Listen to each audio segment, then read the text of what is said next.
ছবি ওপেন করার পর আপনি যদি ছবির সাইজ পরিবর্তন করতে চান তাহলে ইমেজ মেনু থেকে ক্রপ অথবা ইমেজ সাইজ নির্বাচন করুন। পাসপোর্ট সাইজের জন্য সাধারণত 3:5:4:5 সাইজ হয়।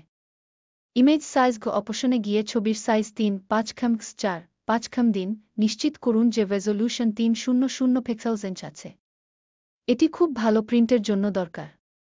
3. ছবি কাটানো। যদি ছবির ফ্রেমটা ঠিক না হয় বা কিছু অতিরিক্ত জায়গা থাকে তাহলে ক্রপ টুল কি ব্যবহার করুন। ছবির সঠিক অংশটি কেটে নিন এবং পাসপোর্ট সাইজে ফিট করার জন্য কম্পোজ করুন। 4. ব্যাকগ্রাউন্ড। 5. নতুন ব্যাকগ্রাউন্ড যোগ করা। ব্যাকগ্রাউন্ড সাদা না থাকলে লেয়ার মেনু থেকে নিউ ফিল লেয়ার নির্বাচন করুন এবং সাদা হোয়াইট রং দিন। এতে ছবির ব্যাকগ্রাউন্ড সাদা হয়ে যাবে। 6. ছবি সেভ করা। একবার কাজ শেষ হলে ফাইল থেকে সেভ এজ নির্বাচন করুন। ইমেজ ফরম্যাটে ছবিটি সেভ করুন যাতে আপনি এটি পাসপোর্ট, ভিসা বা অন্যান্য অফিসিয়াল কাজের জন্য ব্যবহার করতে পারেন।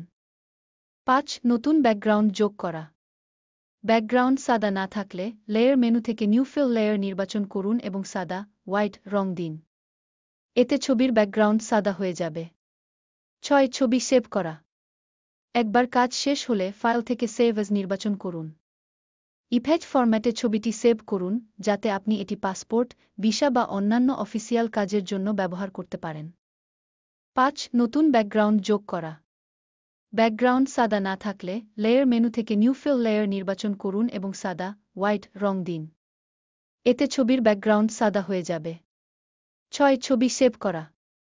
একবার কাজ শেষ হলে ফাইল থেকে সেভ এজ নির্বাচন করুন।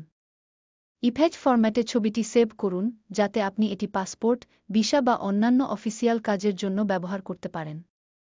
এভাবেই আপনি খুব সহজেই ফটোশপে পাসপোর্ট সাইজের ছবি তৈরি করতে পারবেন। যদি আপনার কোনো প্রশ্ন থাকে বা আরও বিস্তারিত নির্দেশনা চান আমাকে জানান।